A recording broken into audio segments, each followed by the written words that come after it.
Imagine it's December 2001. You're a 43-year-old accountant named Maria, living in a pleasant apartment in Buenos Aires, in the Palermo neighborhood. You have a good car, a Renault Megane, purchased on credit 18 months ago.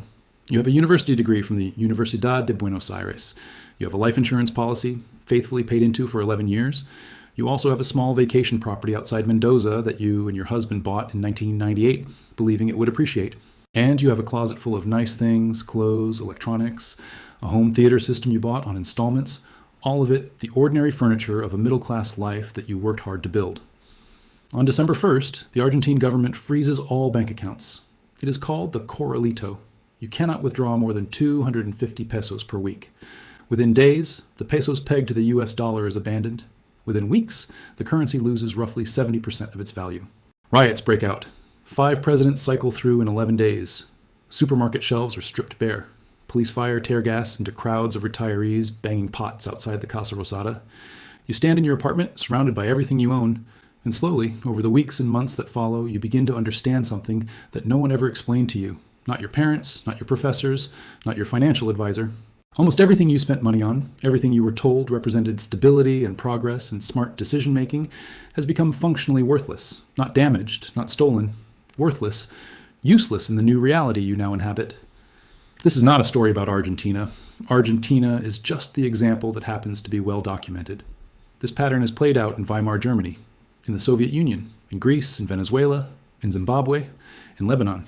It repeats with mechanical precision, and it always destroys the same class of people. The ones who followed the rules, who bought what they were told to buy, who believed that the system they participated in was stable enough to reward their obedience. This isn't theory, it's documented history. And once you understand what purchases collapse renders useless, you begin to see something uncomfortable about the assumptions most people are making right now. Before we go further, it's important to understand what actually happens during an economic collapse, because most people have a cinematic idea of it. They imagine empty streets and burning cars and soldiers on corners. Sometimes it looks like that. Most of the time it doesn't. Most of the time, collapse is quieter. It's administrative. It's bureaucratic. The stores are still open, but the prices change every week. The banks still exist, but they won't give you your money. Your house is still standing, but no one will buy it. Your car still runs, but fuel costs more than your daily wage. Collapse doesn't mean everything stops. It means the relationship between money and reality breaks. The price signals that organized your entire life, what to buy, when to buy it, how much to save, those signals become noise.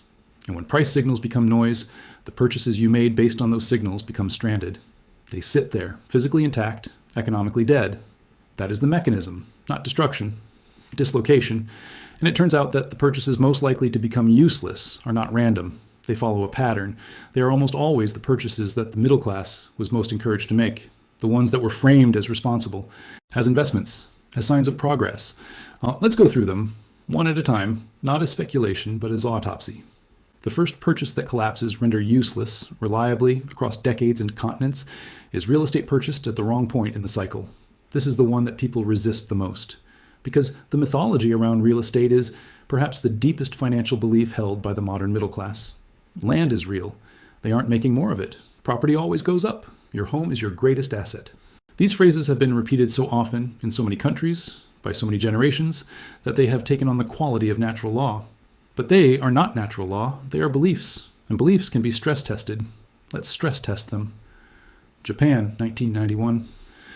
After a decade of extraordinary asset inflation, Japanese real estate prices peaked at levels that were, in retrospect, hallucinatory. The Imperial Palace grounds in Tokyo were famously said to be worth more than all the real estate in California. The Nikkei had soared. Credit was abundant. Ordinary families were taking out 100-year mortgages, literally multi-generational debt contracts, to buy modest apartments in Tokyo suburbs. They were told this was wise. They were told prices only go up. They were told that Japan was different. Prices fell. And they kept falling. Not for a year, not for 5 years, for over 3 decades. Japanese residential real estate lost, in some areas, 70 to 80% of its peak value. And as of the mid-2020s, much of it has still not recovered. An entire generation of Japanese families purchased homes that imprisoned them. They couldn't sell because they owed more than the property was worth. They couldn't move because the mortgage followed them. They couldn't rent the property out for enough to cover the payments.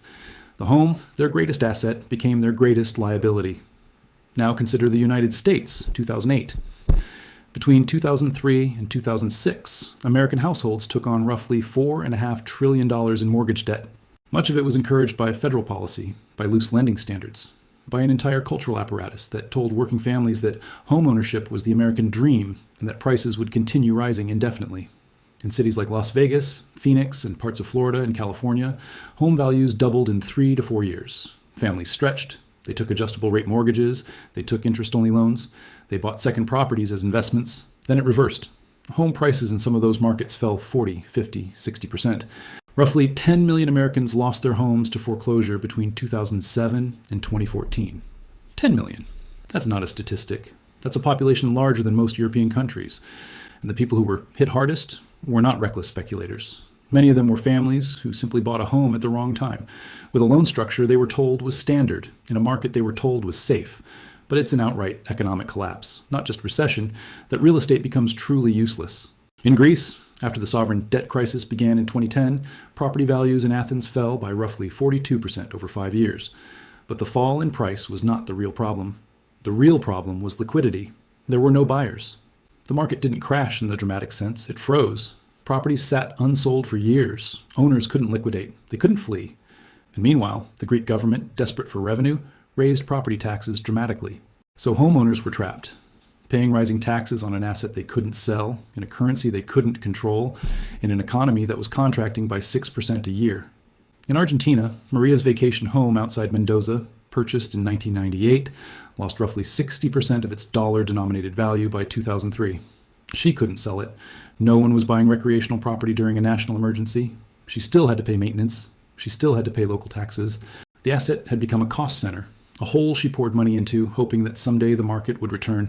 For many Argentines, it never did, not in their lifetimes. The mechanism here is important to understand. Real estate doesn't become useless because the building falls down. It becomes useless because the financial architecture around it collapses. Mortgages become unpayable when incomes crash. Properties become unsellable when credit freezes. Taxes become unbearable when governments become desperate. And the illusion that a house is a liquid asset, that you can convert it to cash when you need to, evaporates precisely at the moment you need it most. That's the trap. The second purchase that economic collapse renders useless is the automobile, specifically the new automobile purchased on credit. This one is less mythologized than real estate, but in some ways it's more devastating, because the car is the asset that the broadest number of middle-class households are most leveraged into at any given time. Consider Venezuela. In 2012, before the full economic collapse accelerated, Venezuelans were buying cars at record rates. Chevrolet, Toyota, and Ford all had significant market presence. Auto loans were common. A new car was a status symbol, a functional necessity, and people believed, a store of value in an inflationary environment. Buy the car now, the thinking went, before prices go up again. By 2016, the Venezuelan economy had contracted by more than 30%. Inflation was running above 800% annually. And the automobile, that symbol of middle-class stability, had become one of the most useless objects in the country, not because people didn't want to drive. They desperately wanted to drive. But because the entire ecosystem that makes a car functional had disintegrated. Fuel, despite Venezuela sitting atop the world's largest proven oil reserves, became scarce due to refinery collapse and mismanagement. Spare parts became unavailable because imports dried up as foreign currency vanished. Tires became a luxury item. A set of 4 new tires, if you could find them, cost more than most people earned in a year. Insurance became meaningless because the insurers couldn't pay claims in a currency that was worth less every day. And the roads themselves deteriorated as public infrastructure spending collapsed. So you had tens of thousands of relatively new cars sitting in driveways and garages across Caracas and Maracaibo, physically intact, mechanically sound, and completely useless. You couldn't drive them because fuel was unavailable. You couldn't repair them because parts didn't exist. You couldn't sell them for a fair price because no one had money. And you certainly couldn't keep making loan payments on them when your salary, if you still had one, had been obliterated by hyperinflation. Cuba offers perhaps the most extreme long-term example. After the collapse of the Soviet Union in 1991, which had been subsidizing the Cuban economy to the tune of roughly $4 to $6 billion a year, Cuba entered what Fidel Castro euphemistically called the special period. Imports fell by 80% almost overnight. New cars stopped arriving entirely. The existing fleet, mostly Soviet-era Ladas and pre-revolution American cars, had to be maintained with ingenuity, improvisation, and desperation. Cubans became famous for keeping 1950s Chevrolets running with hand-machined parts and diesel engines salvaged from trucks. But what's less discussed is what happened to the people who, in the late 1980s, had purchased newer Soviet vehicles on favorable terms, believing the arrangement would last. Those cars, often Ladas and Moskviches, became impossible to service once the Soviet supply chain disappeared. Parts simply did not exist in the Western Hemisphere. The vehicles became yard ornaments within a few years. The people who owned them were no better off than those who owned nothing. This is the mechanism with automobiles. A car is not a self-contained asset. It is a node in a network. It requires fuel, which requires refining infrastructure and distribution logistics. It requires parts, which require international supply chains and foreign currency to import. It requires insurance, which requires a functioning financial system. It requires roads, which require government solvency. Remove any one of those inputs, and the car begins to die. Remove 2 or 3, and it's dead. It's 2 tons of metal and plastic sitting in your driveway, reminding you of the money you no longer have. And here is the critical detail. The people most harmed are not the ones who bought old cars with cash. They lost little. The people most harmed are the ones who bought new cars on credit, who were still making payments on a vehicle they could no longer fuel, insure, or repair. The loan didn't collapse with the economy. The debt remained. The utility vanished. That gap between what you owe and what you can use is where middle-class destruction lives. Think about what that means. The third purchase that economic collapse makes useless is one that most people consider the very definition of prudence: life insurance, annuities, pension contributions, retirement accounts, the entire category of long-term financial products that are sold on the promise that they will protect you in the future. This is perhaps the cruelest autopsy, because these are the purchases made by the most responsible people, the ones who planned ahead, the ones who sacrificed present consumption for future security. And in collapse after collapse, they are the ones who lose the most, precisely because they trusted the system the most deeply. Weimar Germany provides the foundational case study. Before World War I, Germany had one of the most developed insurance and pension systems in Europe. German workers dutifully paid into retirement schemes. Middle-class families held life insurance policies denominated in marks. The system was considered modern, efficient, and reliable. Then the hyperinflation of 1921 to 1923 destroyed it completely. A life insurance policy that would have paid out enough to buy a house in 1914 was, by November 1923, worth less than a loaf of bread. Not metaphorically, literally. The marks that the policy promised to pay still existed. The policy was honored, technically. The insurance company paid out the face value. But the face value, denominated in a currency that had lost all meaning, bought nothing. A policy worth 20,000 marks in 1914, a substantial sum, was paid out in 1923 in currency that could not buy a newspaper. The saver was made whole on paper and destroyed in reality. Pensions suffered the same fate. German civil servants, teachers, professors, military veterans, all of whom had earned defined benefit pensions through decades of service, received their promised payments. The payments simply couldn't buy food. An entire class of people who had done everything right, who had served the state faithfully, who had saved and planned, were reduced to poverty not by fraud, not by theft, but by the mathematical consequence of currency debasement. Argentina offers a more modern version.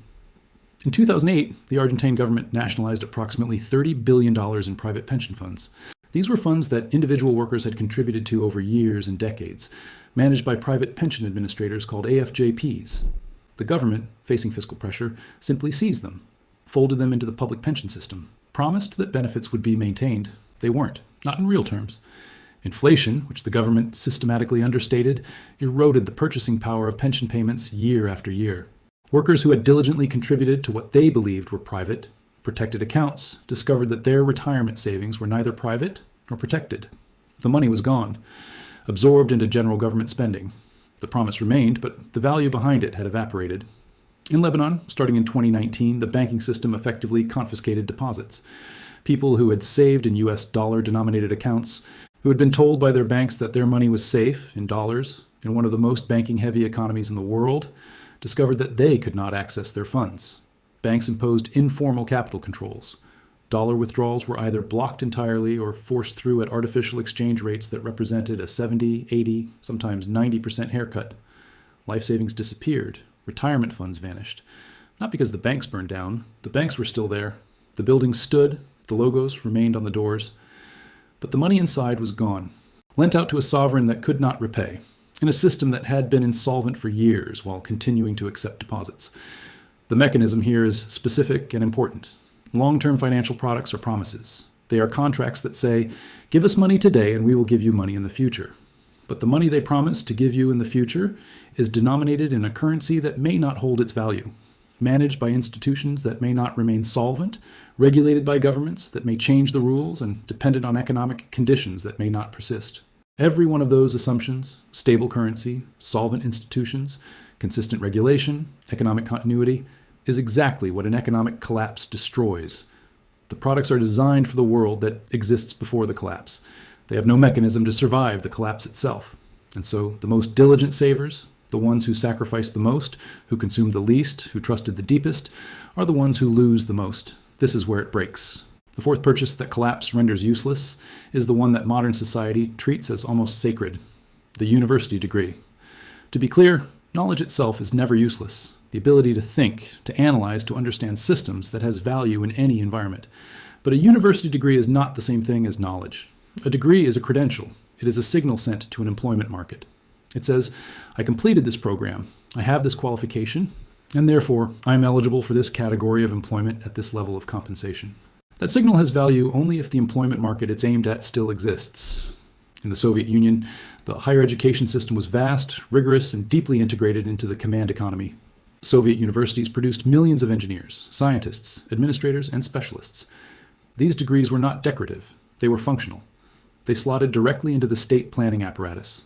An engineering degree from a Soviet polytechnic meant a guaranteed placement in a state enterprise. A degree in Marxist-Leninist philosophy meant a position in the ideological bureaucracy. A medical degree meant assignment to a state hospital. When the Soviet Union dissolved in 1991, the command economy that gave those credentials their value dissolved with it. Factories closed. State enterprises were privatized, often corruptly and gutted. Entire industries vanished, and millions of highly educated Soviet citizens found themselves holding credentials that no longer mapped onto any functioning labor market. Engineers drove taxis. Physicists sold goods at open-air markets.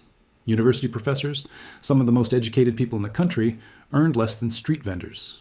It was not that their education had made them stupid. It was that the system their education was designed to serve no longer existed. The degree was a key, and the lock had been changed. In Greece, after 2010, youth unemployment reached 60%. 60%. Among university graduates, the numbers were nearly as grim. Greece had invested heavily in higher education. Greek families had sacrificed enormously to send their children to university, often to institutions abroad, in the United Kingdom and Germany, at enormous cost.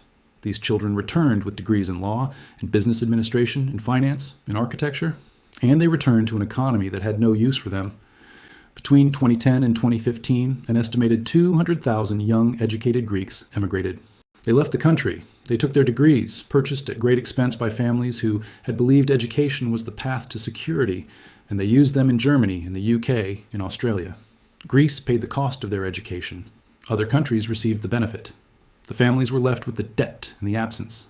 Spain experienced a nearly identical pattern.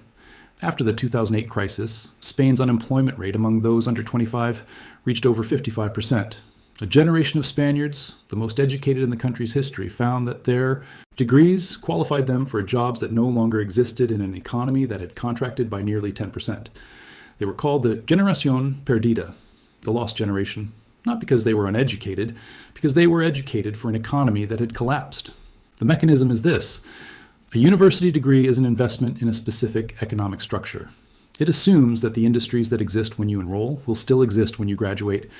It assumes that the salary premium that a degree commands today will persist tomorrow. It assumes that the debt you take on to finance the degree will be repayable from the income the degree generates. In a stable economy, these assumptions hold well enough. In a collapsing economy, every single one of them fails simultaneously. The industries restructure or disappear. The salary premiums compress or vanish. The debt remains nominal and unyielding, while the income to service it evaporates. And you are left with a piece of paper that cost you 4 years and tens of thousands of dollars or euros or pesos and qualifies you for a job that no longer exists in a country that can no longer afford to employ you. The degree didn't fail. The economy it was designed for failed, but you still hold the debt. The fifth purchase, and in some ways the most revealing, is the broad category of consumer lifestyle goods purchased on credit.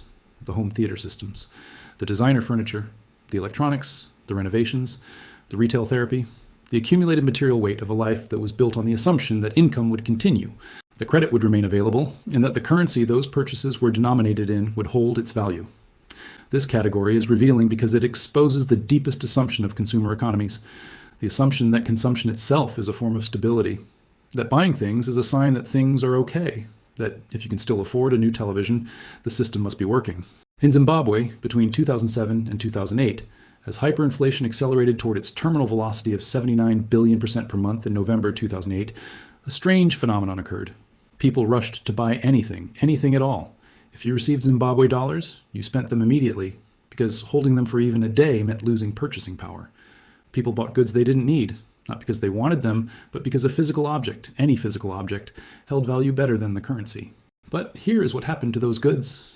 The electronics broke and there were no parts to repair them because imports had ceased. The appliances failed and there were no technicians because the technicians had fled the country. The clothes wore out and there were no replacements because the textile industry had collapsed. The goods were consumed, and when they were gone, they were gone. There was no residual value, no resale market, no way to convert a used television back into food or fuel or medicine. The people who had spent the last of their stable currency savings on consumer goods before the collapse found themselves afterward with houses full of depreciating objects and no liquid resources. They had traded flexibility for stuff. And in a collapse, flexibility is the only thing that matters. In Lebanon, after 2019, a similar pattern played out in a different register. The Lebanese middle class had been enthusiastic consumers. Beirut was known for its luxury retail, its restaurants, its consumer culture. Lebanese families carried significant consumer debt. Credit cards, installment plans, personal loans, all denominated in a currency they were told was stable, pegged to the dollar, backed by the banking system. When the currency peg broke, when the lira lost over 90% of its value, those consumer debts remained. The credit card bills still arrived, the installment payments were still due, but the income to service them had been gutted. A salary that once covered a comfortable lifestyle now barely covered food. And the goods that the debt had purchased, the furniture, the electronics, the renovated kitchens, sat there, depreciating in real terms, unsellable in a market where no one was buying, and utterly irrelevant to the daily crisis of finding bread and fuel and medicine. This is the mechanism that people most struggle to understand because it contradicts the most basic consumer instinct. In a stable economy, buying goods feels like building a life. In a collapsing economy, goods are weight. They are anchors. They tie you to a place you might need to leave. They consume maintenance resources you might need for survival. They represent spent capital that can never be recovered. And if they were purchased on credit, they represent ongoing obligations in a world where your ability to meet obligations has been destroyed. The television doesn't feed you. The designer sofa doesn't protect you. The renovated bathroom doesn't generate income. These objects have value only within the context of a functioning consumer economy. Remove that context, and they become, at best, irrelevant. At worst, they are reminders of a life that no longer exists, financed by money you no longer have, and a currency that no longer means what it once meant. Now, step back from the individual categories and look at the pattern. Real estate, automobiles, financial products, education credentials, consumer goods. What do these 5 categories have in common? They are the 5 pillars of middle-class identity in virtually every modern consumer economy. They are what you're told to buy. They are what you're told represents success, stability, progress, and responsibility. They are the checklist. Buy a home, buy a car, get insured, get educated, furnish your life. And in every economic collapse, across every continent, across every decade, they are the 5 categories that fail first and most completely. This is not a coincidence. It is structural. The middle class is, by definition, the class most integrated into the formal economy. The wealthy have diversified assets, often held internationally, often in hard currencies, or real assets that transcend national borders. The poor have little to lose and are already operating in informal economies, barter networks, cash transactions, subsistence systems that don't depend on institutional stability. But the middle class is fully invested. Their wealth is in their home, which is mortgaged. Their mobility is in their car, which is financed. Their security is in their pension, which is institutionally managed. Their future is in their degree, which is leveraged to a specific labor market. Their identity is in their consumption, which is credit-fueled. Every single thread that holds the middle-class life together runs through the formal financial system.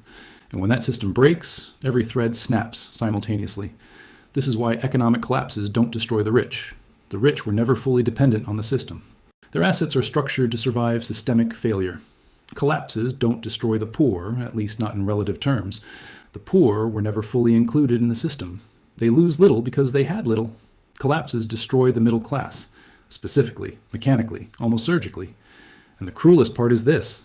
The purchases that destroy them are the purchases they were most encouraged to make.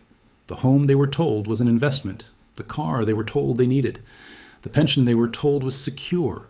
The degree they were told was essential. The lifestyle they were told they'd earned. Every one of those purchases was, in reality, a bet.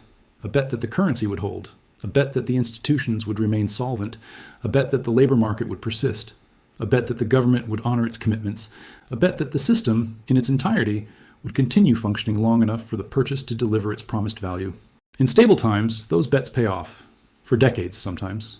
Long enough for the bets to stop looking like bets at all. Long enough for them to look like certainties. Long enough for an entire class of people to forget that they are exposed. Then the system breaks, and the bets are called.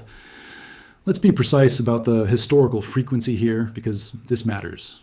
Since 1900, there have been at least 68 sovereign debt crises, 58 currency crises, and scores of banking system collapses, affecting countries across every continent. That's according to research by Carmen Reinhardt and Kenneth Rogoff in their study of 8 centuries of financial crises.